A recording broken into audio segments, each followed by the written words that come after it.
Well, thank you everybody for letting me present some work. I'm going to talk about tips on writing and submitting a manuscript for potential publication. Some of what I say I used in our last 4th symposium, but much of this is new. Next slide, please. Okay, just a minute. Yes. Okay, so I'm 71 years old. I'm a retired general abdominal surgeon, and I was the editor of the journal Surgery for 22 years. It was an academic journal. It published both clinical as well as research-oriented papers. And most of my career was spent half time in research in classic GI physiology and half time in clinical practice and research. So I've had some interaction with authors and being an author myself, so hopefully I can give some information that will be useful for all of you. Next slide.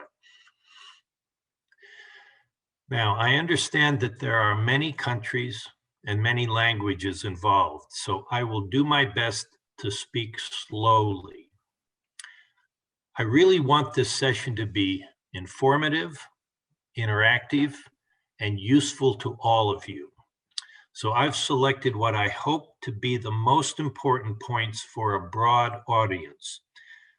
But much of what I say is going to be directed at the less experienced author or the moderately experienced author.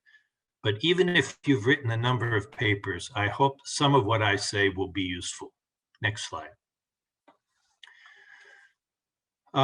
I'm going to use several of the slides and topics addressed previously because they're crucial for this topic. But I want to stress that a copy of all the slides will be made available to you so that you can go over them. And I'd rather, instead of you taking notes, I'd rather you concentrate on the slides because you can have access to the slides for which you can take notes afterwards. Next slide. Now, I am very conscious that I'm a native English-speaking author, and my comments, however, should transcend any specific languages and will be directed as follows. I'm going to talk about how all journals are addressed, regardless of the journal's language, and in all countries, not just English language journals. So this should be a general topic that's good for a journal published in Arabic, whatever. Next slide.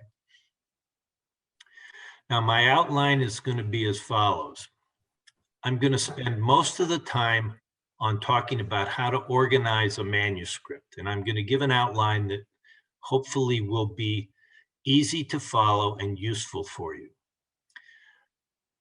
I'll then address choosing the appropriate journal for your submission.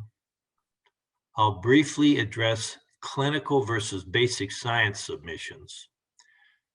And I am going to go over the guidelines that are necessary for meta-analyses and systematic reviews, because many times these are the type of basic review papers that can be written without having to do any absolute laboratory data. I'll briefly address the topic of plagiarism. And if there's time, I'll talk about the submission and the review process. My last 2 points, is there an international bias by editors, and the concept of grammar, word usage, and the language of the journal. I talked about the last time, but I've included these in this set of slides because it's important. I probably won't get there. My plan is to speak for about 75 minutes and then take questions. So there should be plenty of time for you to ask questions. Next slide. Next slide, please. Okay, let's talk about organizing a manuscript. Can be a difficult topic, and I'm going to give you an outline I hope will be useful. Next slide. So the general outline of a manuscript in terms of how an editor looks at it is obviously an abstract, an introduction, the methods, the results, the discussion, often a conclusions paragraph, and then the references, then the tables, and then the figures with the figure legends. Next slide. Now, I know that all of you know this, but I'm going to give a brief set of tips for each of these separate sections. Okay, let's talk about the title. You should try to keep it as short as possible.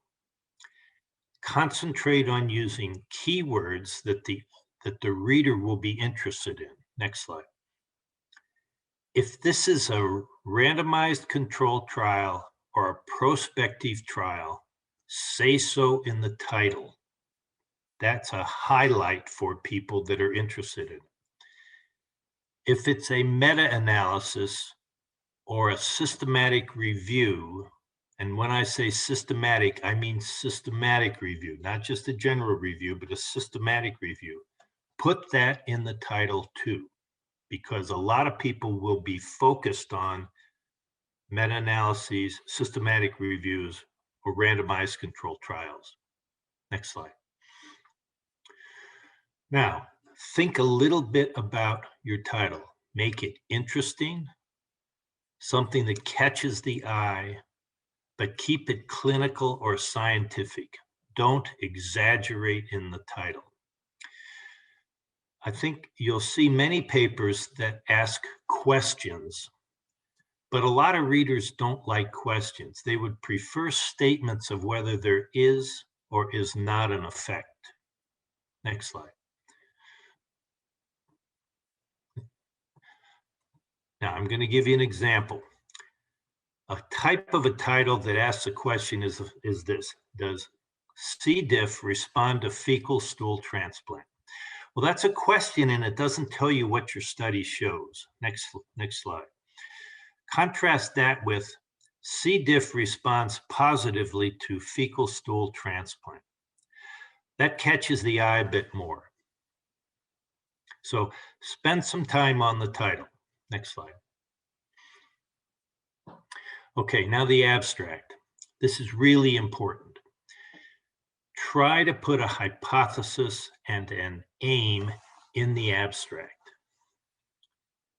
Pay attention to word limit. Some journals have a word limit on the abstract. Don't go over it. The next thing is put some actual data in the results. Many times an abstract will say, our data shows that this and this happens. Well, the reader wants to see some actual data. And it might even be important to put statistical analyses in, such as with p-values, etc. You want the reader to read your abstract. This is really important because if the abstract doesn't get their attention, they may not read it. So on the next two slides, I'm going to ask you to consider which one you'd rather read. And I'm going to go through this pretty quickly, so you'll see what I mean. Next slide. Okay, here's an abstract. It's one paragraph. Next slide. Here's the same abstract, but in a different format. You can see that there have been ways to kind of organize the data. Next slide. Okay, so I'm back to that first one. This is a typical one paragraph abstract. I have to tell you that when I see these, it's kind of boring to read it because nothing stands out. Next slide. This one's a little bit different. You notice the highlights, the background, the methods, the results, the conclusions. The reason I think it's important to write an abstract this way is because many people will quickly look at the title and they want to know what you did. This way they can look at your methods and they see how you did it, and they may go immediately to the conclusions about what your study shows that may encourage them to read your paper. So think about this when you write your abstract. Next slide. Now, again, remember, you want people to read your abstract. That's important. Next slide. So now let's talk about the introduction. Now, your goal in writing the introduction is twofold. You want to introduce, but you don't want to explain the topic. And you want to tell the reader why you did the study. The idea is to keep the introduction short. Limit it to 1 to 3 paragraphs total. Usually never more than 3/4 of a page. Leave the majority of the literature review for the discussion. Don't put it in the introduction. So again, introduce the topic, but don't try to explain it. Next slide. Whenever possible, include an aim and a hypothesis, because this gives the reader an idea of why you want to do it and what you want to find out about it, what your hypothesis is that you're either going to prove or disprove. Next slide. Now, methods. Again, remember, next slide. If it's a research study, the expert readers may spend most of their time looking at your methods section to make sure that they agree with how you've actually done the study. Next slide. If it's a clinical study, the expert readers may spend much time on patient selection and patient description to make sure that you've selected the right patients. If it's a health research outcomes type study,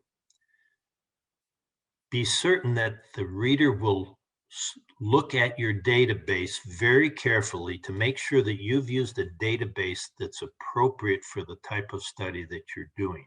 And we'll talk a little bit about that. Next slide. So in your methods, your goal is to discuss all the details in enough depth so that the reader will understand what you did, how you did it, and so that they can reproduce it. And I'll give you an example.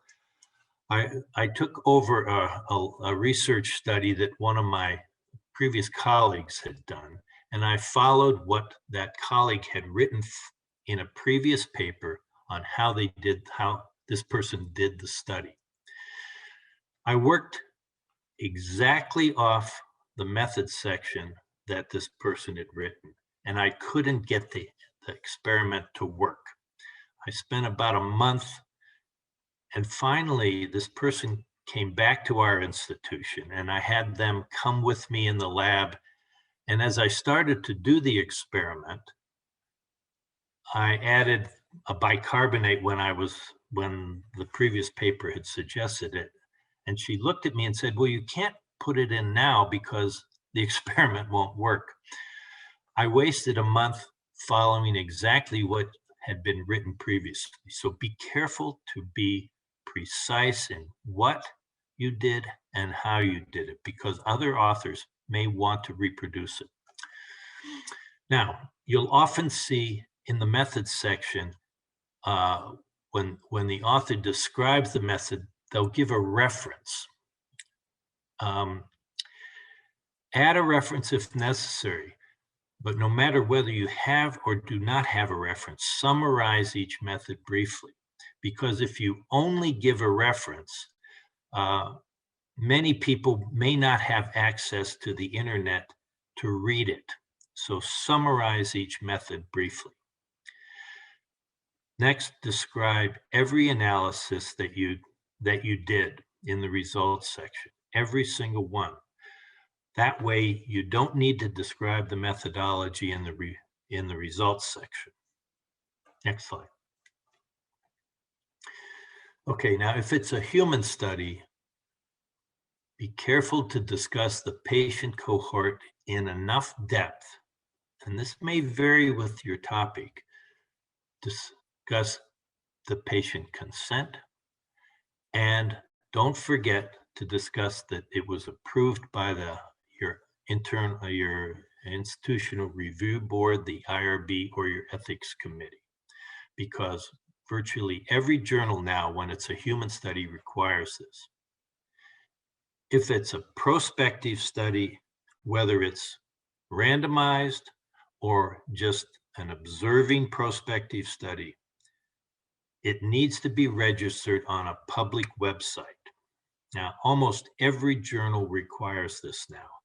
It's a website where the public can view it, other investigators can view it, and they can determine whether this has actually been done before. Now, I find that the easiest one to use is called clinicaltrials.gov. It takes about 5 minutes to register a study on clinicaltrials.gov, but many countries have their own public website. If you're going to publish several specific type of articles, follow the international guidelines for publication, such as for randomized controls, meta-analyses, etc. And I'm going to discuss this a little bit further on in the talk, where we'll talk about the Consort Statement for randomized controlled trials and the PRISMA Statement for meta-analyses. Next slide. Now, if you're using animals, this is important. Report the sex and the number of the animals used in each experimental arm. Many studies in the past used only males or only females for the animals that were used in these studies, and males and females respond differently. If you only used one sex, you need to explain why you only used one sex. And you need to explain in your discussion eventually how the results may differ if you only used one sex. Sex is important now because it can affect the outcome. We ignored it in the past. Now virtually every journal will ask you to do this. Likewise, for any animal study, be certain to address the approval by either your animal care committee or your ethics committee on the humane treatment of animals. Next slide. Now, if you're studying tissue, I think this is going to be a bit of a surprise to you. If it's an in vitro cell culture, a biochemical enzymatic analysis, a genomic study, such as a PCR, a Western, an immunohistochemical analysis, be certain to tell the number of repetitions of each experiment in the study. Many times people will say, we found this, but they don't tell you if they've done it in multiple cell cultures or if they've done it 3 or 4 times. Next, though it may be hard to believe, many, if not most journals, will want to know the sex of the cells used in the cell culture, as well as in the tissues that were used. And I'll give you an example. Many of you may know about the HeLa cell line. That was a cell line derived from a female with uterine cancer. It has been used many, many times in the last 60 years, 70 years. But it's a cell line from a female, and in some experiments, that cell line differs from a cell line in males. So they may very well ask you that. Finally, when you're talking about the methodology and you're using a specific instrument, such as electron microscopy, spectroscopy, HPLC, etc., or you're using an analytical kit like the ELISA or immunochemistry or antibodies, whatever, please report the company's name, the city or the state where the company is, and the country where these were purchased. This is important because this way the reader can reproduce your experiment using the exact instrument or analytical kit that you used. So, company, city, and state. Next slide. Now, in the methods, I would suggest you have a separate paragraph on data analysis and a separate paragraph on statistical analysis. Data analysis tells you how you took the data. Did you do the mean? Did you do the median? How you analyze the data to come up with what you're going to report. The statistical analysis talks about the stats that you used to do the study. Now, if this is a complicated statistical analysis that the average reader will not understand, and there are a lot of these now, add a reference to the methodology. Now, I'm not an epidemiologist. I'm not an outcomes-based health sciences researcher. And when you take a health sciences study that involves analysis of megadata, many times the statistical analyses are quite complicated. And if you can, and if you're going to use a complicated statistical analysis, try to give a brief, simple explanation to the average reader so they understand kind of what it does, and then give a reference for the methodology of the statistical analysis you used. Many times, I'm sure all of you have read a complicated statistical analysis in an outcome study. You've read what kind of analysis they do, and you have no idea what it is. That certainly has happened to me. So do your best to try and explain at least the concept of what the analysis does. Next slide. So if you have an outcomes-based study, so-called health sciences research, and you're using a database, describe the database in depth. Is it a clinical or an administrative database, or is it a registry? Now, a clinical database takes actual clinical data, puts it in a database, and then follows it over time. An administrative database uses the charges or the cost of what was done as sent into an insurance company or as sent by the institution. It does not have direct clinical data in it.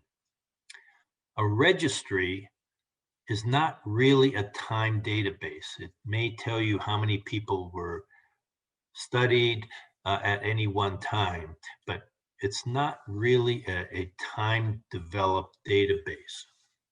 Next, explain who enters the data. Was it the researcher?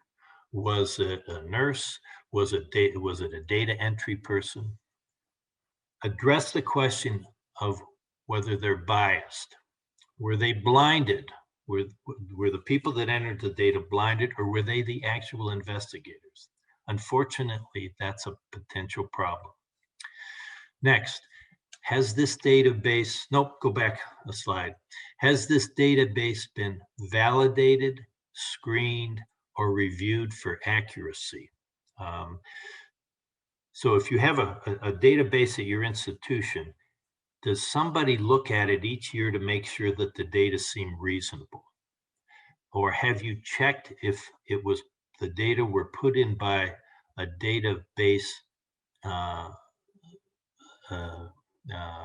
somebody, let me start again. If your data is put in by a nurse, somebody should check to make sure that the data is appropriate. Again, describe the assumptions and the statistical methods in depth in the methodology section. This is really important for these studies. Next slide. Okay, now let's go on to the results section now. Make your presentation of data follow the order of the methodology section or how you did the experiment. because you've described in your methods how you do it. Now describe in your results what the results are.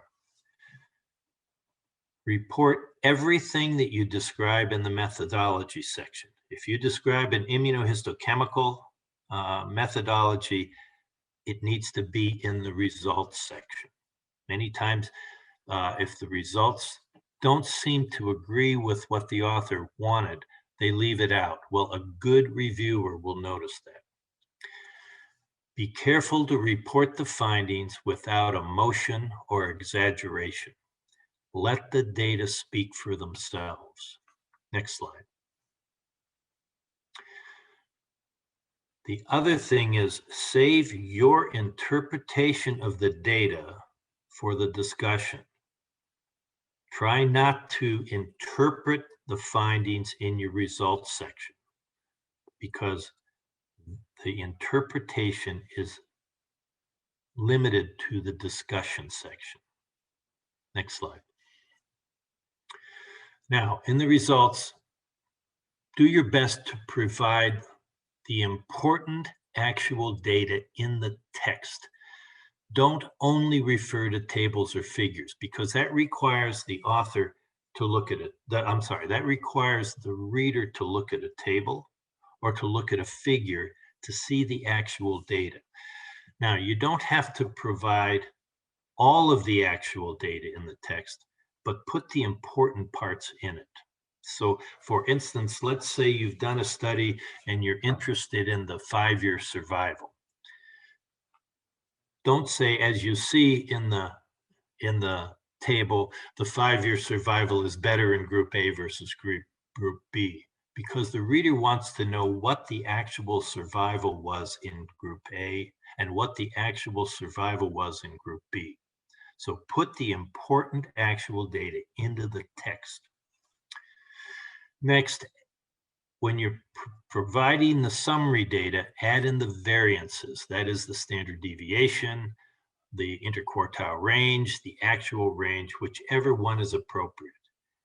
And be sure to add all the n values, because the n values will tell the reader how accurate your summary data are.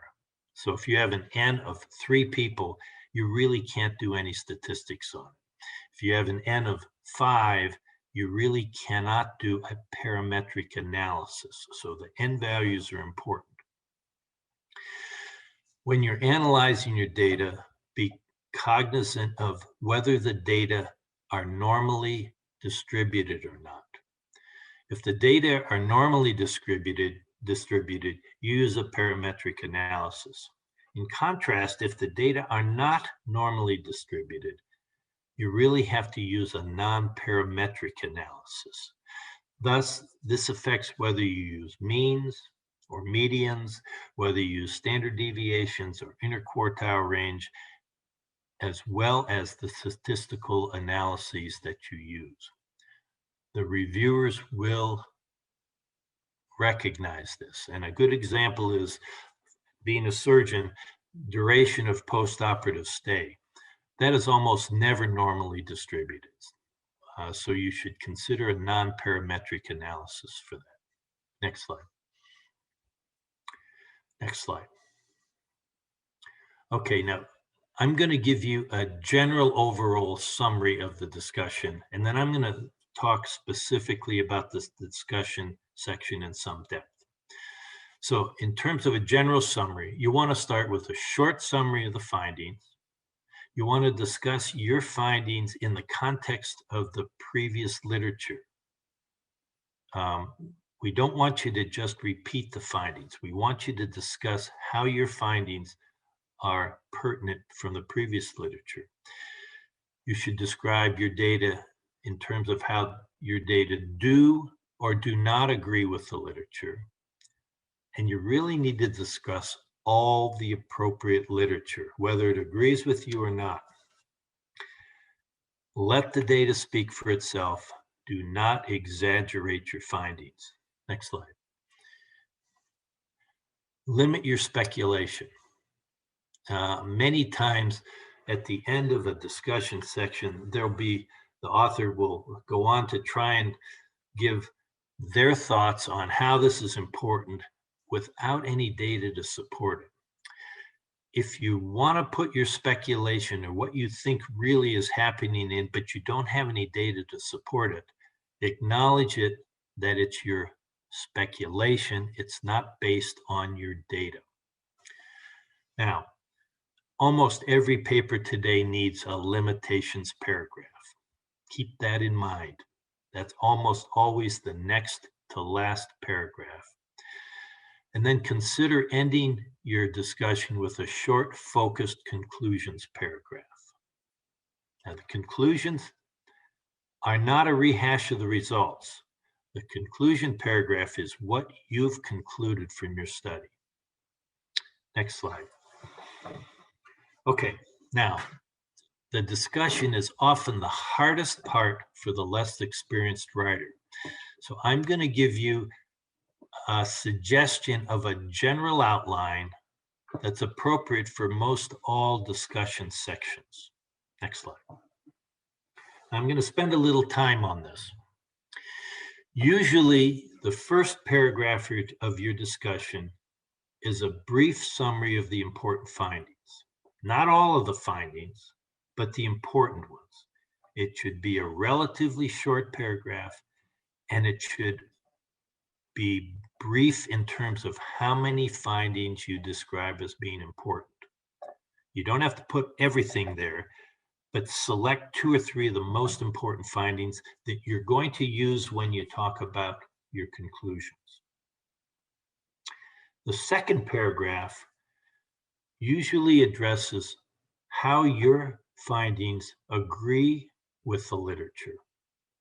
Now remember, you don't have to necessarily repeat your findings, but you want to describe how your specific findings agree with what's been reported before.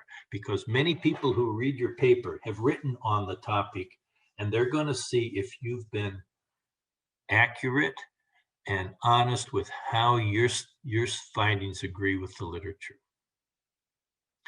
The third paragraph can address how your findings differ from the literature.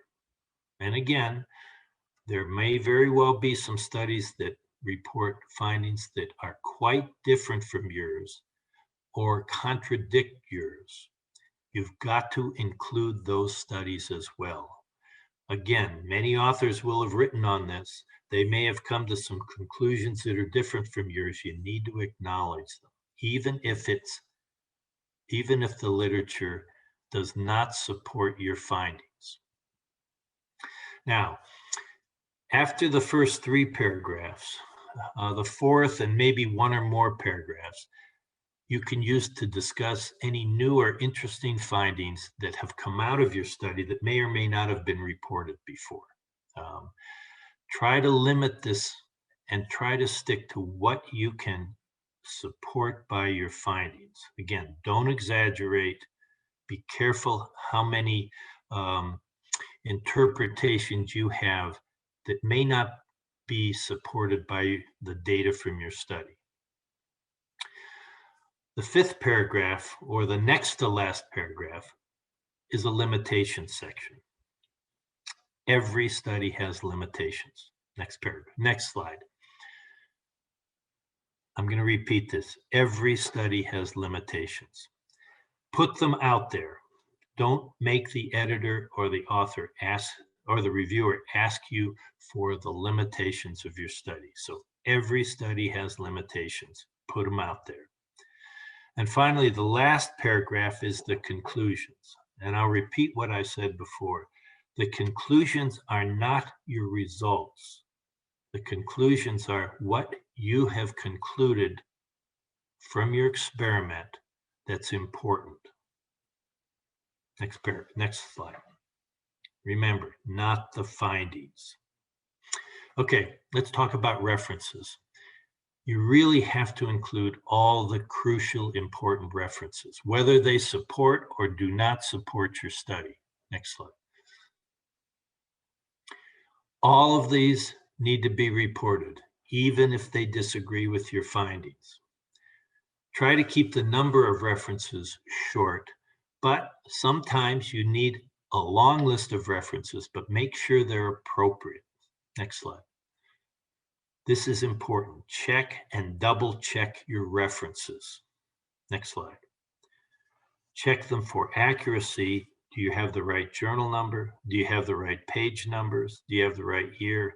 This is really boring, but it's important because many times the reviewer will look at your reference, check your reference, and if the reference is wrong, you really look bad. Second, make sure that when you cite a reference in the text, that it's the appropriate number in your reference list. So if you reference reference number 4 and the reviewer or the author goes to reference number 4 and it is not the appropriate reference, you really look bad. Next slide. Okay, I'm going to talk about tables versus figures. And figures are used for visual effects, but they lack precision. For instance, survival curves are great when you look at the difference, but if you try to determine the actual number of, let's say, 5-year survivals, it's harder to do it in figures.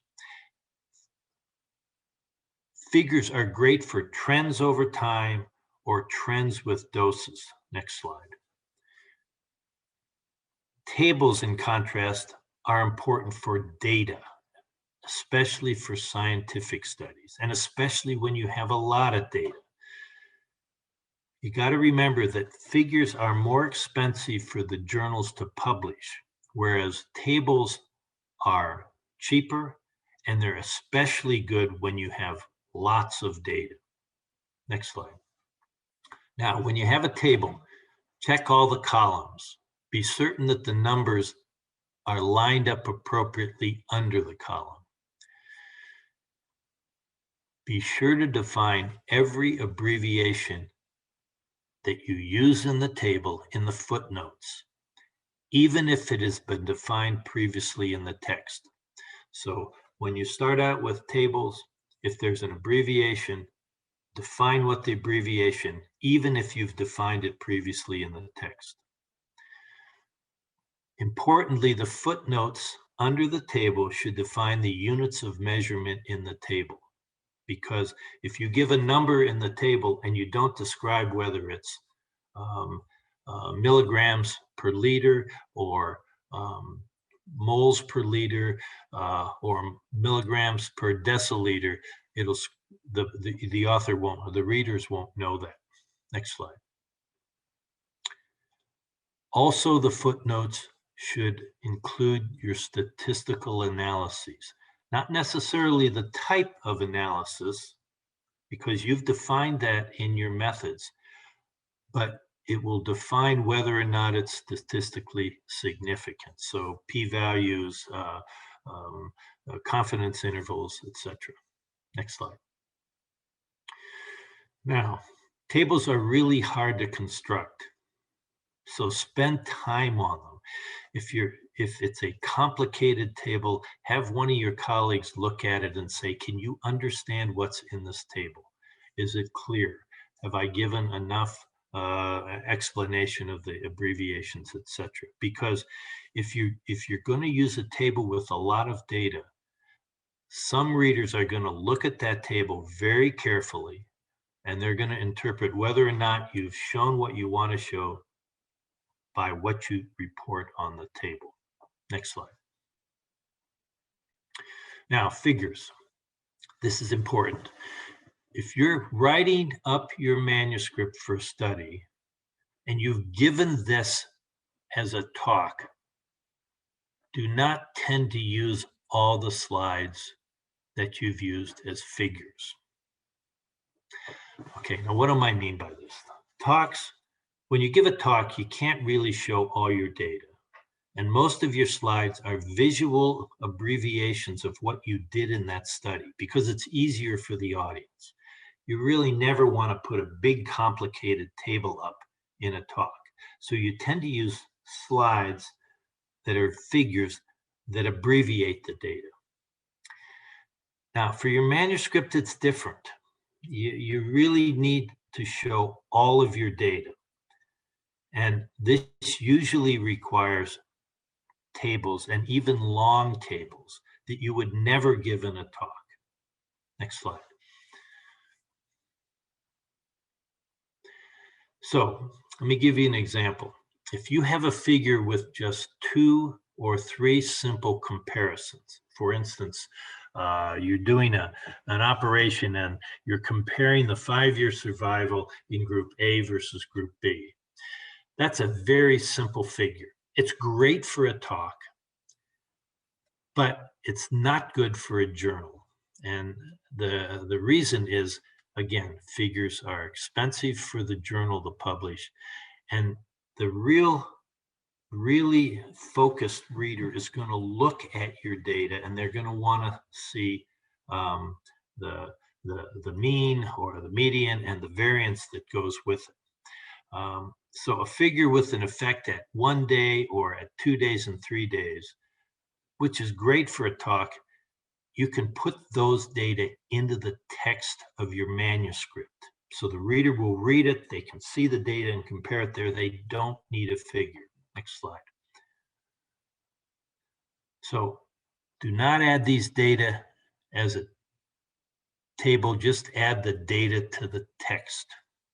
Do not add the data as a figure, add the data to the text when it's a short comparison. Next slide. I'm going to look and see the time here. For figures, if you have a figure with many different trends, consider either breaking it down into 2 or more figures, say figure A and B, or converting it to a table. Again, the detailed reader will look at your table. Next slide. Next slide. Figure legends are there to help the reader understand the figure, not to explain what the figure shows. Remember, most figures don't have titles. In the figure, try to put labels on certain curves or points in the figures that help the reader. So if you have a figure with 3 or 4 different curves, label the curves on the figure as well as in your legend to help the reader. Similarly, I was always taught to put your statistical comparisons on the figure. In other words, put a star for the p-value or etc., as well as putting it in the legend. Next slide. If you have a photo, describe the areas in the photo that are important. Orient the reader to the right, the left, whether it's upper cranial or lower caudal. If you have similar figures that show an effect of medicine A, medicine B, medicine C, combine them into one figure, figure 1A, figure 1B, figure 1C, because it's cheaper for the journal. Next slide. Supplementary data. When should you use it? Next slide. Well, this varies with whether it's an open access paper or a paper publication. If it's an open access publication, space is not limited because it's all in the internet. You can use supplementary data for the really interested reader at the end of the paper. For a paper publication, I want to remind you that not all readers will have access to an online version. So if the data are necessary to interpret your study, include the data in the text or include it at the end of the paper. Don't just refer to, quote, see the online version. Next slide. Finally, next slide. And please, I don't mean to insult you with what I'm going to say next. Spell check all your submissions. Virtually every software typing program now has a spell check. Use it. Spell check will identify misspelled words and words that lack a space between them. And notice my last line, just like the last 2 words, between them is all put into one. Next slide. Okay, how to choose the appropriate journal. Be honest with yourself concerning a high, a medium, or a low impact journal. And I define high impact as an impact factor of greater than 5, a medium as an impact factor of 2 to 5, and a low as an impact factor of less than 2. Ask yourself, is your work deserving of a high impact journal? Is it novel enough? Or is it an educational submission with little new information? Who is it focused on? Is it focused on clinicians, scientists, educational leadership, etc.? And if it's a case report, set the bar low, really low. Next slide. Okay, the topic. Make sure that your topic is appropriate and correct for that journal. If the journal is new to you, look at a few issues to see the topics that the journal covers, as well as the format of the papers. Next slide. Now, this is important. As an editor, I would often get, as an editor of a journal called, quote, Surgery, we'd often get papers that were neurosurgical or urologic or ENT, but the journal Surgery was a general surgery journal. So even though the title of your paper may seem to you to be appropriate for that journal may not publish papers on your topic. So look at the journal, look at the previous types of papers it's published. Next slide. Next slide. Okay, if it's a randomized controlled trial, shoot high, you bet. Journals want to publish these. Next slide. If it's a prospective but not randomized human trial, it's still of great interest to many readers. Shoot high, but don't shoot quite as high. This becomes difficult now. If it's a meta-analysis, you got to ask yourself, is it the first meta-analysis? Does it really address a current controversy? Does it reach a statistically valid, robust conclusion? Because if it doesn't, or if there aren't enough studies, reconsider sending it in. Are there enough studies to warrant a meta-analysis? If there are only 3 studies, it's probably not going to fly, so reconsider. Next slide. If it's a systematic review, be sure it's truly systematic. Is it a short, focused review, or is it a comprehensive review that reviews the entire topic? Is it a clinical review or a research review? That'll determine the journal. Is it a true systematic review? Now, if you're going to call it a systematic review, make sure there are enough studies to warrant it. In other words, are there enough studies to really warrant a systematic review? If not, reconsider sending it in. Second, does it reach a statistically valid, robust set of conclusions, like we discussed for a meta-analysis? If it doesn't, reconsider. Now, this is probably the most important thing to ask yourself for systematic review. Is it really an important, controversial topic? Many systematic reviews and meta-analyses are submitted, and the topic really is of little interest. Now, there may be data in the literature to support a conclusion, but that conclusion may also have already been accepted. Now, if the review is a good one, and that journal publishes reviews, now be careful because many journals will not publish a review, then shoot high and go for it, by all means. Next slide. If it's a clinical study, a cohort study, a case series, etc., ask yourself, is this one of the largest such studies in the literature? Or does it just reinforce other similar studies?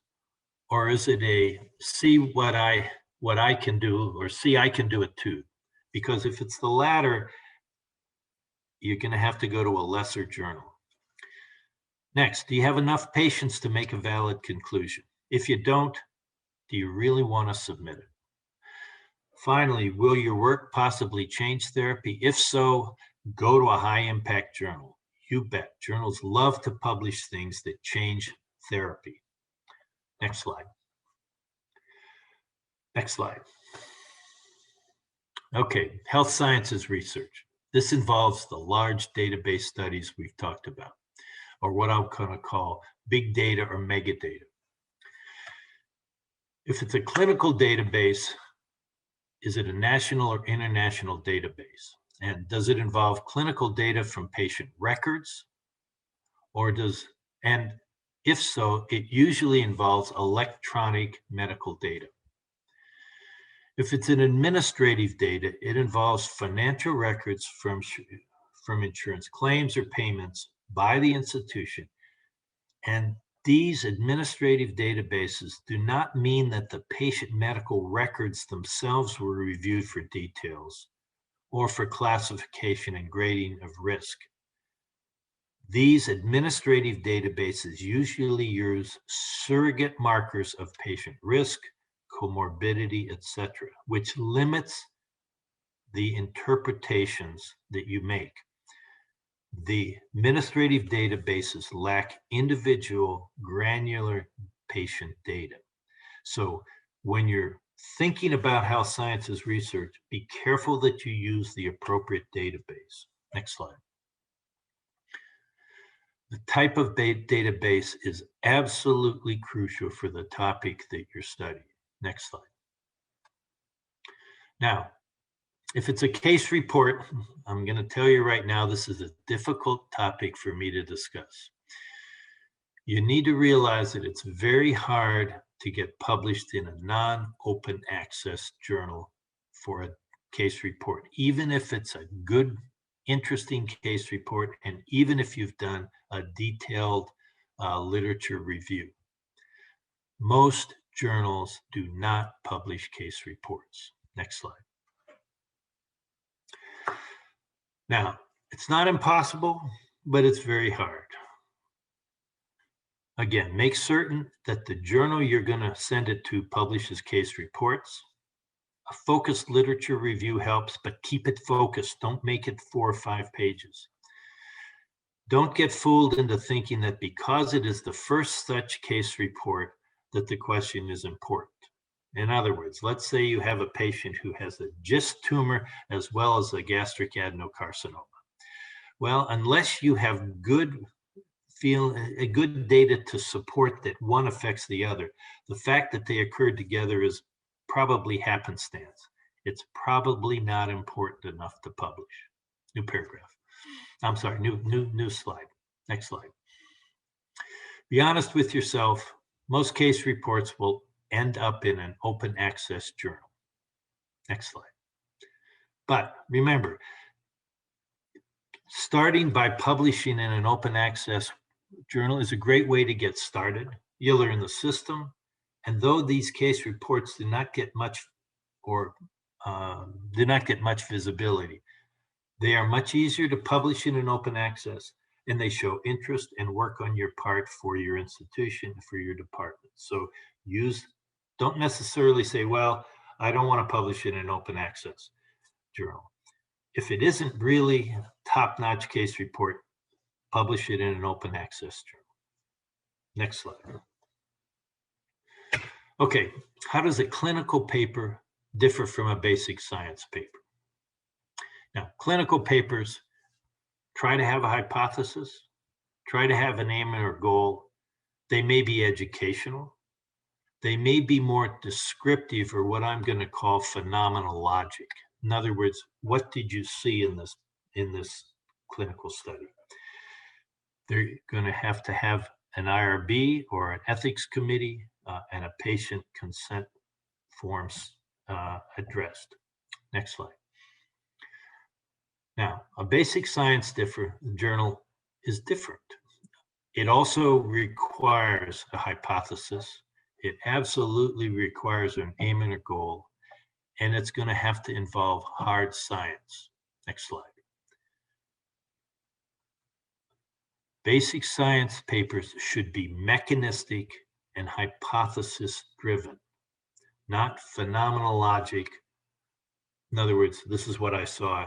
you really need to address whether there's a mechanism involved and your hypothesis drives your study. You did the study with the aim of doing something, and your hypothesis that you're going to try and prove or disprove is this.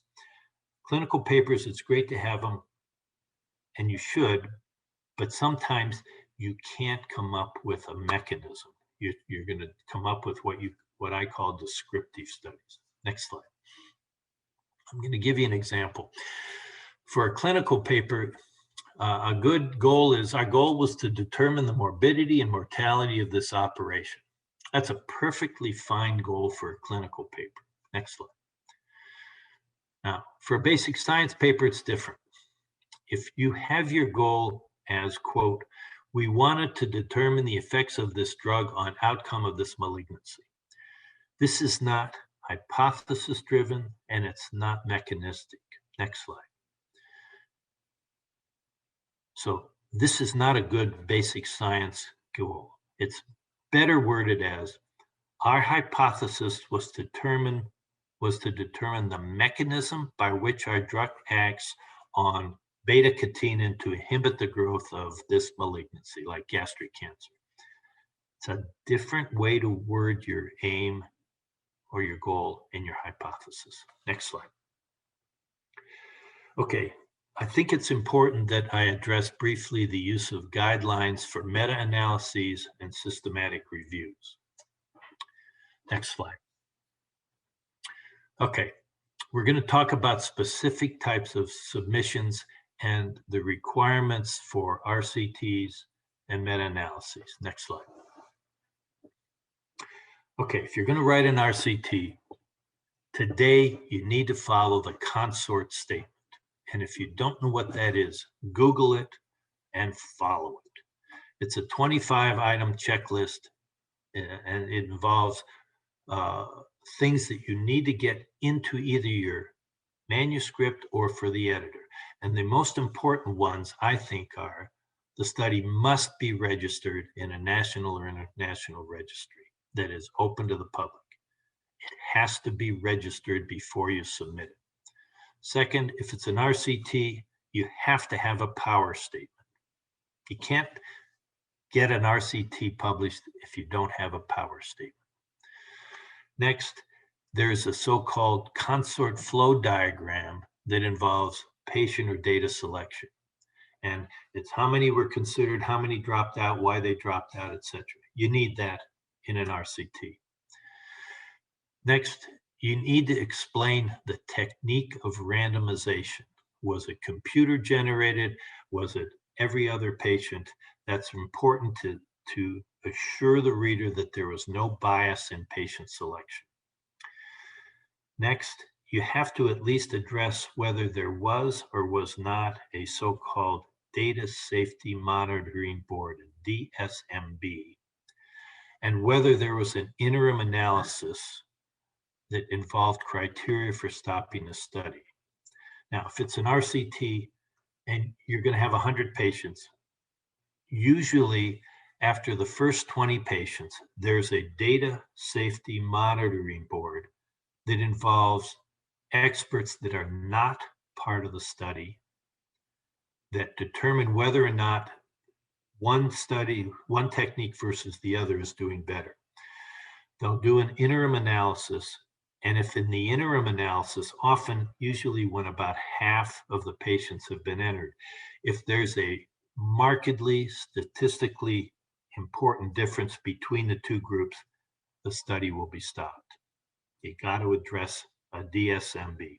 Next slide. Now, what are the problems that we as editors see with RCT submissions? If it's not registered, we send it back. All of these have to be registered. If there's no power statement, that is the number of patients needed to reach the appropriate power that gives you statistical significance, it'll be sent back. And usually you determine how many patients are needed before you even start the study. If there's no flow diagram, it'll be sent back. if there's no discussion of a data safety monitoring board or an interim analysis for a clinical study that may be dangerous comparing to, it'll usually be sent back. These are the most common problems. Next slide. Now, how about requirements for meta-analyses? Meta-analyses today must follow the PRISMA minimal set of guidelines for reporting systematic reviews and meta-analyses. That's what PRISMA is. If you don't know the PRISMA checklist or the PRISMA statement, Google it and follow it. This is a 27-item checklist, and I'm going to highlight just a few important things. In this meta-analysis, you should describe all of the information sources that you used to do your study in your electronic search strategy. You got to define whether or not you used only English speaking or any language journals. You need to have a methodology for determining bias and heterogeneity within and across the studies. If you don't have that, it'll be sent back to you. Again, use a flow diagram. Next slide. Now, what are the most common problems with meta-analyses and systematic reviews? Well, one is the studies may be limited to the English language articles. That will miss articles written in French, written in Arabic, written in Chinese, etc.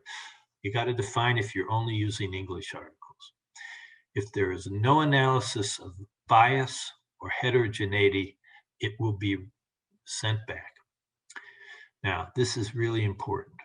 If there are not enough studies to warrant a meta-analysis or a systematic review, or if there's too much bias and heterogeneity, this is a real problem. And unfortunately, you don't know this until you've done the study. And as an editor, we'll often see a meta-analysis that was done. The conclusion was there are not enough studies to really come to a statistically important, a statistically valid conclusion. But because the reviewer, the author, because the author did the study, they want to publish it. Well, if there's too much bias, too much heterogeneity, or there aren't enough studies to warrant it, it won't be accepted. Next, is the title of little relevance or interest? If the conclusion has already been determined before, but there are 10 more studies, why write it up if it's already been shown to be relevant? Next, another problem is a redo of a prior meta-analysis when there's been only one additional study.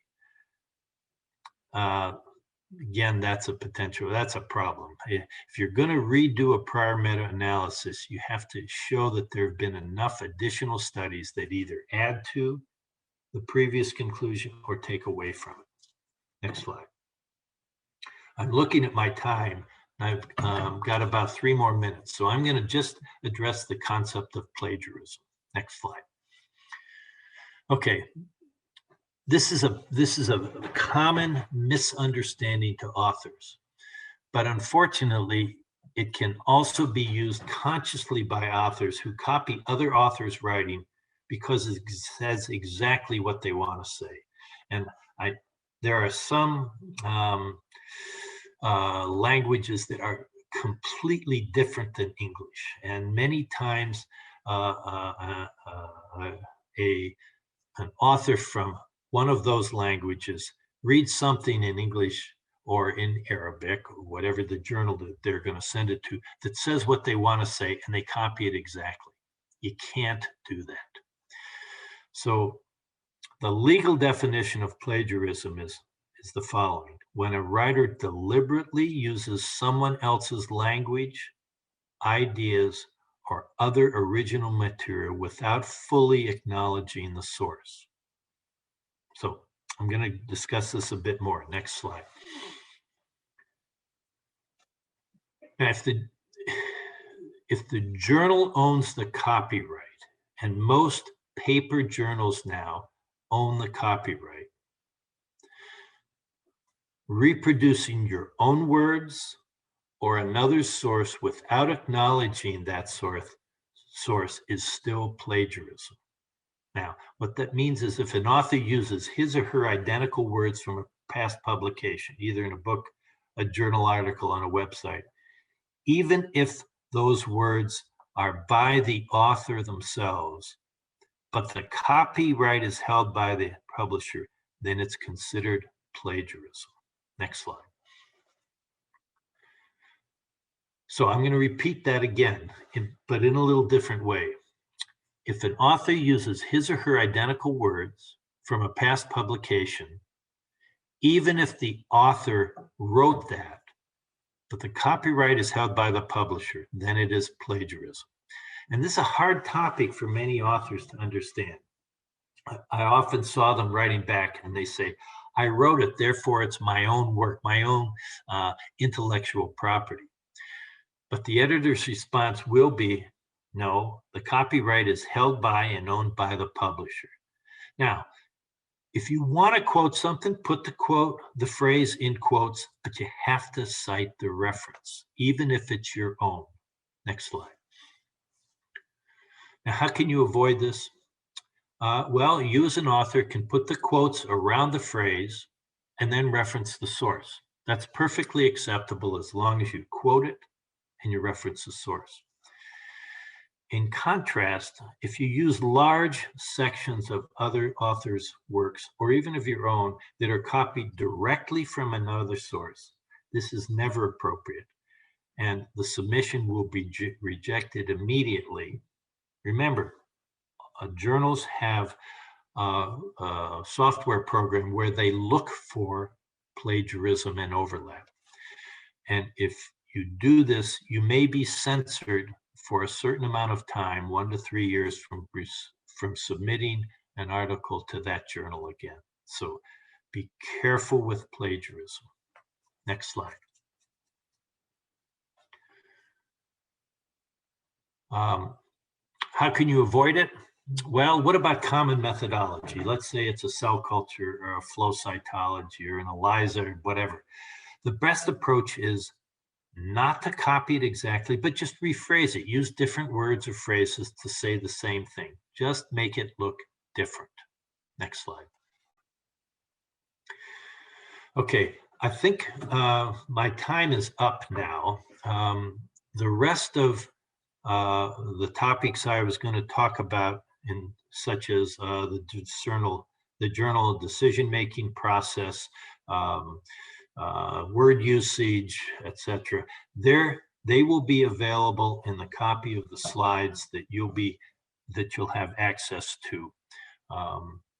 So I'm going to stop my talk now and open it up to questions. Okay, so why don't we go on from here?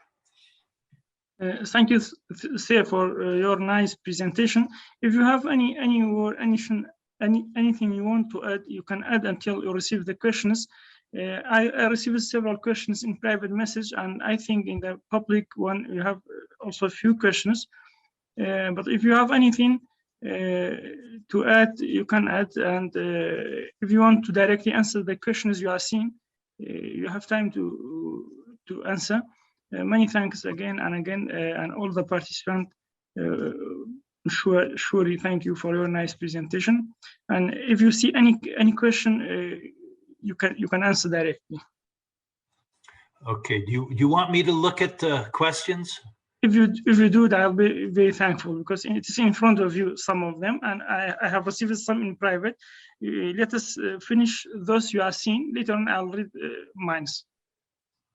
Okay, well, the first question I see is, although the Mayo Clinic it's written the best one, it isn't the best one in the world, but it's a good one. The journal Surgery has an impact factor of, actually, it's now 3.6. Although I worked at the Mayo Clinic, the journal Surgery is owned by Elsevier. It's not owned by the Mayo Clinic. So, you know, even though I worked for Mayo, I would often publish in other journals as well. So that's why I think Mayo has its own journal called Mayo Clinic Proceedings, and the impact factor is low for that. It's not really a high impact factor journal. Next one, is there a minimum number of studies required to determine the relevance of a meta-analysis? That's a great question. Usually, a meta-analysis requires 4 or more prior studies before it's warranted to do a meta-analysis. Now, there are many types of meta-analyses. A meta-analysis may involve only randomized controlled trials. It may involve randomized controlled trials and prospective trials, or it may involve cohort-based trials. So be careful when you define your meta-analysis to determine exactly what types of studies you're using. Now, another question along this line is, when is a redo of a meta-analysis necessary? Now, let's say that you're studying the effects of a certain operation on some disease, and there's been a previous meta-analysis that looked at 4 studies. And I'm going to use an example, the concept of a preoperative bowel preparation for a colonic resection. Now, had someone done a meta-analysis of studies in the 80s and the 90s, the conclusion would have been, yes, a preoperative bowel prep that involves medication that clears the bowel of fecal matter and oral antibiotics, the conclusion would have been, yes, it's important. Well, since then, there have been many other studies that have looked at this in a little bit different fashion, that have been more specific. And if you do a meta-analysis now, and this has been done, you'll probably find that oral antibiotics alone, without a formal bowel preparation, are as good as antibiotics with a bowel preparation. And you can also find studies that support a mechanical bowel preparation without oral antibiotics. So you really need many more papers, or papers that address that come to a different conclusion before you do a meta-analysis. And I'll tell you, as an editor, we often get meta-analyses sent in from certain countries where most of their research is electronic, where it's the 3rd or the 4th or the 5th meta-analysis. Nobody's going to read them.